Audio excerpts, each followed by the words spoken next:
जिल्ह्यातील हिडकल जलाशयातून धारवाडला पाणी पुरवठा करण्यासाठीच्या पाईपलाईन प्रकल्पाला विरोध असल्याचं सांगत राजकारण करणाऱ्या खासदार जगदीश शेट्टर यांनी महादाई वाचवण्यासाठी लढा देणाऱ्या पर्यावरण प्रेमींना गोवा प्रायोजित आंदोलन करते असं म्हटल्यानं बेळगावकरांनी त्यांच्यावर तीव्र रोष व्यक्त केला।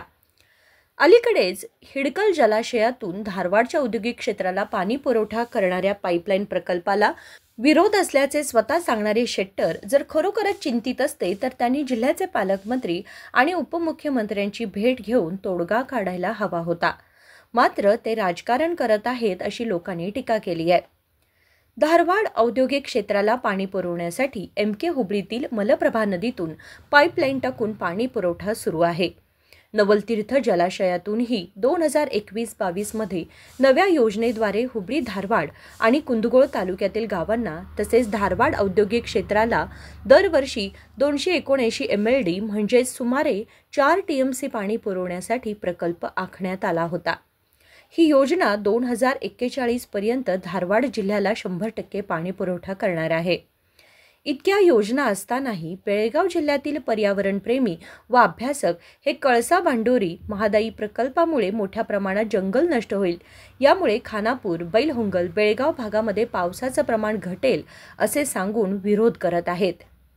सध्या बेळगाव जिल्ह्यातील नागरिकांना प्यायला पाणी, शेतीसाठी पाणी आणि औद्योगिक क्षेत्रासाठी पाणी याबाबत समस्यांचा सामना करावा लागतोय। या साऱ्या पार्श्वभूमीवरही जगदीश शेट्टर यांनी काल दिलेल्या विधानात पर्यावरण प्रेमींना गोवा प्रायोजित आंदोलन करते म्हणत अवमान केला आहे। ಅದಕ್ಕೆ ನಾನು ಹೇಳುವಂತದ್ದು ರಾಜ್ಯದಲ್ಲಿ ಕಾಂಗ್ರೆಸ್ ಸರ್ಕಾರ ಇದೆ ಮತ್ತು ನಮಗೆ ನಮ್ಮ ಭಾಗದಲ್ಲಿ ಏನೊಂದು ನೀರಿನ ಕೊರತೆ, ಕುಡಿಯುವ ನೀರಿನ ಹಾಹಾಕಾರ ಇದ್ದಾಗ ನಾವು ಎಲ್ಲಿಂದ ನೀರು ತರಬೇಕು ಅನ್ನುವಂಥ ಪ್ರಶ್ನೆ ಇದೆ। ಏನು ಹೋರಾಟ ಮಾಡ್ತಾ ಇದ್ದಾರಲ್ಲ ಅವ್ರದ್ದೆಲ್ಲರೂ ಒಂದೇ ಒಂದು ಪ್ರಶ್ನೆ ಅಂದರೆ ಇವತ್ತು ನಮಗೆ ನೀರಿನ ತೊಂದರೆ ಇದೆ, ಇಲ್ಲಿ ನೀರಿನ ತೊಂದರೆ ಇದ್ದಾಗ ಬೇರೆ ಜಿಲ್ಲೆಗಳಿಗೆ ನೀರನ್ನು ಕಳಿಸಬಾರ್ದು ಅನ್ನುವಂಥದ್ದು ಒಂದು ಈಗಾಗಲೇ ಹೋರಾಟ ನಡೀತಾ ಇದೆ।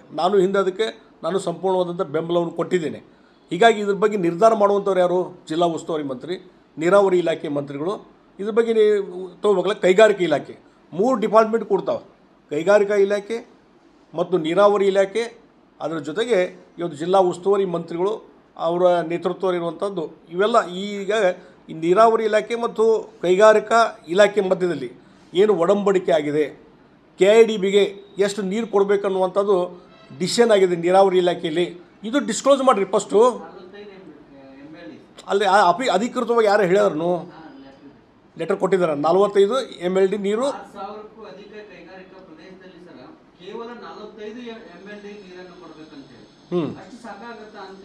ಅಲ್ಲದು ಸಾಕಾಗ್ತದೆ ಬಿಡ್ತದೋ ಅವರು ಬಿಟ್ಟಿದ್ದದು, ನಾವು ಒಂದೇ ಒಂದು ನಮಗೆ ನೀರಿನ ಕೊರತೆ ಮಾಡಿ ಬೇರೆ ಕಡೆ ಕಳಿಸಬಾರ್ದು ಅನ್ನುವಂಥದ್ದು ನಮ್ಮದು। ಅದಕ್ಕಾಗಿ ಒಂದು ಸ್ಪಷ್ಟ ನಿರ್ಧಾರವನ್ನು ಇವತ್ತು ನೀರಾವರಿ ಇಲಾಖೆಯವರು, ಕೈಗಾರಿಕೆ ಇಲಾಖೆಯವರು ಇಲ್ಲಿ ಜಿಲ್ಲಾ ಉಸ್ತುವಾರಿ ಮಂತ್ರಿಗಳ ಜೊತೆ ಡಿಸ್ಕಷನ್ ಮಾಡಿಕೊಂಡು ಇದ್ರ ಬಗ್ಗೆ ನಿರ್ಧಾರವನ್ನು ಕೈಗೊಳ್ಳಬೇಕು। ಅವರ ಅಬ್ಸೆಂಟ್ನಲ್ಲಿ, ಅವರ ಗೈರು ಹಾಜರಿಯಲ್ಲಿ ಯಾವುದೇ ನಿರ್ಧಾರ ಕೈಗೊಂಡ್ರೂ ಇಲ್ಲಿಯ ಬೆಳಗಾವಿ ಜನರ ಹಿತಾಸಕ್ತಿಗೆ ತೊಂದರೆ ಆಗ್ತದೆ।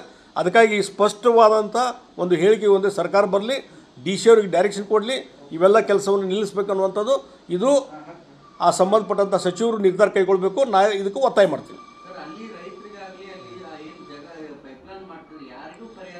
ಅದಕ್ಕೆ ನಾವು ನೋಡಿ ಎಲ್ಲಿಂದ ಪೈಪ್ಲೈನ್ ಹಾದು ಹೋಗ್ತದಲ್ಲ, ರೈತರು ಕೆಲವೊಮ್ಮೆ ಸರ್ಕಾರಿ ಕೆಲಸ ತಮ್ಮ ಯಾವುದೋ ನೀರಾವರಿ ಸೌಲಭ್ಯ ಸಲುವಾಗಿ ಜಾಗ ಬಿಟ್ಟು ಕೊಡ್ತಾರೆ, ಪೈಪ್ ಹಾಕ್ರಿ ಇದು ಮಾಡ್ರಿ ಅಂತೇಳಿ। ಆದರೆ ಈಗ ಇಲ್ಲಿ ಯಾರ್ದು ಪರ್ಮಿಷನ್ ತೊಗೊಂಡಿಲ್ಲ ಮತ್ತು ಯಾವುದೋ ಲ್ಯಾಂಡನ್ನು ನೀವು ಉಪಯೋಗ ಮಾಡಕತ್ತೀರಿ, ಅದಕ್ಕೆ ಪರಿಹಾರ ಕೊಡುವಂಥ ಕೆಲಸನೂ ಮಾಡಿಲ್ಲ। ಇದೇನೂ ಮಾಡಲಾರ್ದ ಇದು ಗುಂಡಾ ಪ್ರವೃತ್ತಿಯ ಮತ್ತೊಂದು ಹೆಜ್ಜೆ ಅಂತ ಹೇಳ್ತೀನಿ। ಇದು ಒಂದು ದಬ್ಬಾಳಿಕೆ ಮಾಡ್ಕೊಂಡು ಹೋಗ್ತೀವಿ ಅಂತೇಳಿ ರೈತರಿಗೆ ಎದುರಿಸುವಂಥ ಕೆಲಸ ನಡೀತಾ ಇದೆ। ಅದಕ್ಕಾಗಿ ನಾನು ಹೇಳ್ತೀನಿ, ಇದಕ್ಕೆ ಜಿಲ್ಲಾ ಉಸ್ತುವಾರಿ ಮಂತ್ರಿಗಳು ಸ್ಪಷ್ಟವಾದಂಥ ತಮ್ಮ ನಿಲುವನ್ನು ಹೇಳಬೇಕು ಮತ್ತು ಸ್ಪಷ್ಟವಾದಂಥ ಡೈರೆಕ್ಷನ್ನ DC ಅವರಿಗೆ ಮತ್ತು ನೀರಾವರಿ ಇಲಾಖೆ ಕೊಡಬೇಕು ಅನ್ನುವಂಥ ಒತ್ತಾಯವನ್ನು ಮಾಡ್ತೀವಿ।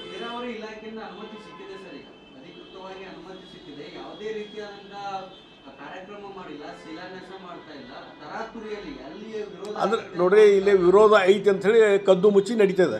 ನಿಮಗೆ ಏನಾದರೂ ಮಾಡೋದಿದ್ರೆ ಸಾರ್ವಜನಿಕರು ವಿಶ್ವಾಸ ತೊಗೊಂಡು ಮಾಡಿರಿ, ಎಲ್ಲರೂ ಕರೆಸ್ರಿ, ಎಲ್ಲರನ್ನೂ ಇಲ್ಲಿ ಯಾರು ಹೋರಾಟ ಮಾಡ್ತಾರೆ ಅವ್ರನ್ನೂ ಕರೆಸ್ರಿ, ಎಲ್ಲರೂ ಕರೆಸಿ ವಿಶ್ವಾಸ ಮಾಡಿ, ಇಲ್ಲಿ ಜನಪ್ರತಿನಿಧಿಗಳಿದ್ದಾರೆ ಕರೆಸಿ ಕುಂದರಿಸಿ ಈ ರೀತಿ ಇದೆ ಪರಿಸ್ಥಿತಿ, ಹಿಂಗೆ ಮಾಡ್ತಾಯಿದ್ವಿ, ನಿಮಗೇನೋ ನೀರಿನ ತೊಂದರೆ ಆಗೋದಿಲ್ಲ ಅನ್ನುವಂಥದ್ದು ಕನ್ವಿನ್ಸರ್ ಮಾಡಿರಿ, ಅದನ್ನು ಮಾಡಿರಿ। ಅದು ಏನೂ ಮಾಡಲಾರ್ದೇ ಕದ್ದು ಪುಚ್ಚಿ ಇದೆಲ್ಲ ವ್ಯವಹಾರ ಮಾಡಿದಾಗ ಸಂಶಯಗಳು ಸ್ಟಾರ್ಟ್ ಆಗ್ತವೆ। ಅದಕ್ಕೆ ಇದ್ರ ಬಗ್ಗೆ ಜಿಲ್ಲೆಯ ಆಡಳಿತ ವ್ಯವಸ್ಥೆ ಆಡಳಿತ ಅಧಿಕಾರಿಗಳು ಜಿಲ್ಲಾ ಉಸ್ತುವಾರಿ ಮಂತ್ರಿಗಳು ಸ್ಪಷ್ಟವಾದಂಥ ತಮ್ಮ ನಿಲುವನ್ನು ತಿಳಿಸ್ಬೇಕನ್ನೋದು ಒತ್ತಾಯ ಮಾಡ್ತಾರೆ. ಅದಕ್ಕೆ ಅವತ್ತು ಇಲ್ಲಿನೂ ಬಂದಿದ್ದು ನಿಮ್ಮ ರಿಯಾಕ್ಷನ್ ಕೊಡುವಾಗ ಅವರು ಇಲ್ಲಿ ಬಂದಿದ್ರು. ಅವರು ಅವತ್ತು ಹೇಳಿದ್ರು, ಅವ್ರ ಮುಂದೆ ಹೇಳೇನೆ ಅವ್ರಿಗೆ, ನೋಡಿರಿ ಈ ಪರಿಸರವಾದಿಗಳು ಅಂತ ತಿಳ್ಕೊಂಡು ಇವತ್ತು ಪರಿಸರವನ್ನು ಹಾಳು ಮಾಡುವಂಥದ್ದು ಬೇಡ. ನೀವು ಈಗ ಆ ಮಹದಾಯಿ ವಿಚಾರವಾಗಿ, ಕಳಸಾ ಬಂಡೂರು ವಿಚಾರವಾಗಿ ಏನು ಕೇಂದ್ರ ಸರ್ಕಾರ ರಚನೆ ಮಾಡಿದಂಥ ಏನು ಟ್ರಿಬ್ಯುನಲ್ ಇದೆ, ಅಲ್ಲಿ ಎಲ್ಲ ಹೀರಿಂಗ್ ಆಗಿದೆ. ಒಂದು 2-3-4 ವರ್ಷ ಹೀರಿಂಗ್ ನಡೆದಿದೆ. ಗೋವಾ ಇವತ್ತೇನು ಇವ್ರೇನು ಪಾಯಿಂಟ್ಸ್ ಹೇಳಕತ್ತಾರಲ್ಲ, ಪರಿಸರ ತೊಂದರೆ ಆಕತಿ, ನೀರು ಹರಿವಿಗೆ ತೊಂದರೆ ಆಕತಿ, ಅರಣ್ಯಕ್ಕೆ ತೊಂದರೆ ಆಕತ್ತೀರಿ, ಅವತ್ತು ಎಲ್ಲವೂ ಸಹಿತ ಗೋವಾ ಸರ್ಕಾರ ಇದೇ ಪಾಯಿಂಟ್ಸನ್ನು ಹೇಳಿತ್ತು. ಅದೆಲ್ಲ ಹೇಳಿದ ಮೇಲೂ ಸಹಿತಕ್ಕೆ ಇವತ್ತು ಅವಾರ್ಡು ನಮ್ಮ ಪರವಾಗಿ ಆಗಿದೆ, ಕರ್ನಾಟಕ ಪರವಾಗಿ. ನಾವು ಹೆಚ್ಚಿಗೆ TMC ನೀರು ಕೇಳಿದ್ವಿ, ಆದರೆ 13 TMC ಆಗಿದೆ. ಅದರಲ್ಲಿ ಒಂದು 3-4 TMC ಡ್ರಿಂಕಿಂಗ್ ವಾಟರ್ ಪರ್ಪಸ್ ಸಲುವಾಗಿದೆ.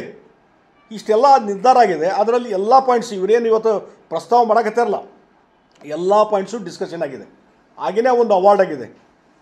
ಅದಾದಮೇಲೆ ಈಗ ಎಷ್ಟೋ ವರ್ಷಗಟ್ಟಲೆ ಆಯಿತು ಅವಾರ್ಡ್ ಆಗಿ, ನೋಟಿಫಿಕೇಷನ್ ಆಗಿದೆ. ಅದ್ರ ಮೇಲೆ ಸುಪ್ರೀಂ ಕೋರ್ಟ್ನಲ್ಲಿ ಅಪೀಲ್ ಪೆಂಡಿಂಗ್ ಇದೆ, ದಟ್ ಈಸ್ ಡಿಫರೆಂಟ್. ಆದರೆ ಇಷ್ಟು ಆದಮೇಲೆ ಇವ್ರು ಇವತ್ತು ಧ್ವನಿ ಅದಕ್ಕೆ ಮನೆ ಖಾನಾಪುರದಾಗ ಮೀಟಿಂಗ್ ಮಾಡ್ಯಾರ, ಮತ್ತು ಇಲ್ಲಿ 3ನೇ ತಾರೀಕು ಮಾಡ್ತಾರಂತೆ. ಇದು ಗೋವಾ ಪ್ರಾಜೆಕ್ಟ್ ಪ್ರಾಯೋಜಿತವಾದಂಥದ್ದು ಹೋರಾಟ ನಡೀತಾ ಇದೆ. ಇದಕ್ಕೆ ಯಾರೂ ಹೆಚ್ಚು ಮಹತ್ವ ಕೊಡಬಾರ್ದು. ಅದಕ್ಕಾಗಿ ಈಗಾಗಲೇ ಟ್ರಿಬ್ಯುನಲ್ದಲ್ಲಿ ಎಲ್ಲವೂ ನಿರ್ಧಾರ ಆಗಿದೆ.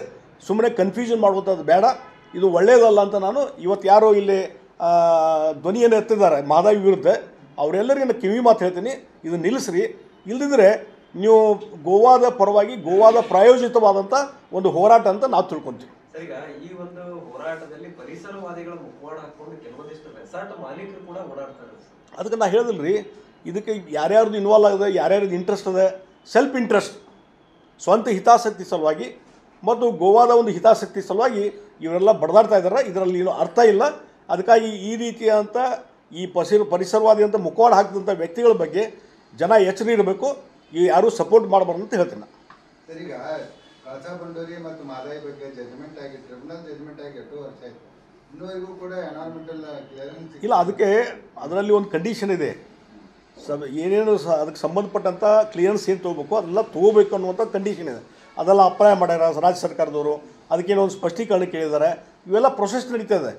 ಆದಷ್ಟು ಬೇಗ ಅದು ಕ್ಲಿಯರೆನ್ಸ್ ಸಿಗ್ತದೆ ಅನ್ನೋಂಥ ವಿಶ್ವಾಸ ನನಗಿದೆ. ಅದಕ್ಕೂ ನಾವು ಇಂಟರ್ನಲ್ಲಿ ಎಲ್ಲಿ ಒತ್ತಡ ತರಬೇಕು ಆ ಹೋರಾಟ ನಾವು ಮಾಡ್ತಾ ಇದ್ದೇವೆ. ಯಾವುದಕ್ಕೆ ಇದೇನು ಇಫೆಕ್ಟ್ ಆಗೋದಿಲ್ಲ ರೀ. ನಾವು ಇಲ್ಲಿ ಬಂದಾಗ ಕೇಳಿದ್ದೀನಿ ನಾನು, ಆಯ್ತುಪ್ಪ ಇಷ್ಟೆಲ್ಲ ಮಾತಾಡ್ತಿರಲ್ಲ ನೀವು, ಹಾಗಾದ್ರೆ ಅಲ್ಲಿ ಅವಾರ್ಡ್ ಟ್ರಿಬ್ಯುನಲ್ ಮುಂದೆ ಕೇಸ್ ನಡೆದಿತ್ತಲ್ಲ, ಅವು ನೀವು ಪಾರ್ಟಿಯಾಗಿ ಸೇರ್ಬೇಕಾಗಿತ್ತಲ್ಲ, ಈ ಪಾಯಿಂಟ್ಸಲ್ಲಿ ನೀವು ಸಬ್ಮಿಟ್ ಮಾಡ್ಬೋದಾಗಿತ್ತಲ್ಲ, ಮಾಡಲಿಲ್ಲ ಯಾಕೆ? ಇಲ್ಲರಿ ಹಂಗೆ ಹಿಂಗೆ ಏನೋ ಸಬ್ ಹೇಳಕತ್ತಾರೆ. ಅಂದರೆ ಇವತ್ತು ಬೇರೆ ಮುಖವಾಡ ಹಾಕ್ಕೊಂಡು ಇಲ್ಲಿ ಬಂದಿದ್ದಾರೆ ಅಷ್ಟೇ.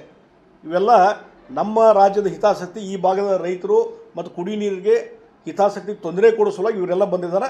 तम वैयक्तिक हितासक्ति गोवाद हितासक्ति सलुವಾಗಿ ಇವರೆಲ್ಲ ಮಾಡ್ತಾ इದ್ದಾರೆ। या आंदोलनामध्ये गेल्या 40 वर्षांपासून महादाईसाठी लढा देणारे वरिष्ठ नेते दिलीप कामत, प्रशांत कामत, लिंगराज जगजंपी, नालाकोला, कर्नल सैनी, अमृत चरंतीमठ हे सरकारच्या मदतीविना भीमगड जंगल क्षेत्र वाचवण्यासाठी लढा देत आहेत। अशा लोकांना गोवा प्रायोजित असं म्हणून शेट्टर यांनी केलेलं विधान अत्यंत अपमानजनक असून त्यांनी हे विधान सिद्ध करावं असा सशक्त सवाल पर्यावरण प्रेमींनी उपस्थित केलाय। हे कार्यकर्ते कलाकारांप्रमाणे आपल्या संस्कृतीचे राजदूत असून शेट्टर यांनी केलेलं विधान बेळगावकरांच्या भावनांना ठेच पोहोचवणार आहे। एकीकडे पाठिंबा देतो म्हणणं आणि दुसरीकडे अशा अवमानजनक वक्तव्यांद्वारे राजकारण करणं हे द्विधा धोरण शेट्टर यांनी थांबवावं अशी मागणी आता बेळगावमधून उठली आहे। संकल्प शिंदे, KMM मराठी, बेळगाव।